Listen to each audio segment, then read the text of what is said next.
Pride goes before destruction. We were learning about Nebuchadnezzar II, or the emperor of the Babylonian Empire, a very powerful man. And we learn about him that he is famous, and he is one of the most famous rulers or the emperors of the Neo-Babylonian Empire.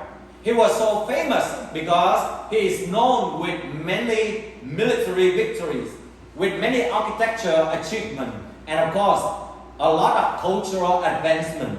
And especially, as you can see, that many military conquests, that he had expanded his kingdom to Egypt, to Asia Minor in the past, and today modern Turkey in those areas, or Persia. And then we can see that he even conquered Israel as well. And he was able to defeat even the Egyptian army, who was very powerful in those days. And with the architecture development, he also expanded the city. It became just like today we call a mega city in those days.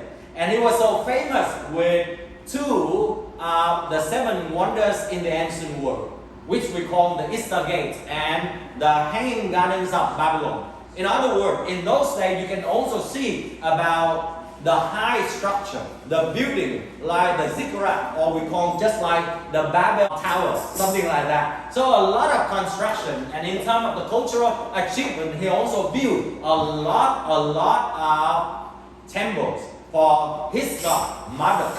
And we also know with economic, they are also very powerful, and the trade routes also bring a lot of wealth for the Babylonian Empire together with the Babylonians. And we learn the second thing about King Nebuchadnezzar. But when ego arrives in his place, he begins to declare that this is my kingdom. Look how majesty I am. I'm so powerful, I'm so wealthy, and everybody was under my throne, and I'm just like a god. And because of that ego, that we know from this story last week, that we begin to see that pride goes with the destruction. Pride also brings a lot of insecurity and worries for his life. Pride also brings fear and struggle. It brings evil thought and harms. Pride also brings the denial of one's good and contribution. Pride also brings about the oppression and the invention. Pride also brings blindness and illogical acts, or even we call the crazy act, just like many people today.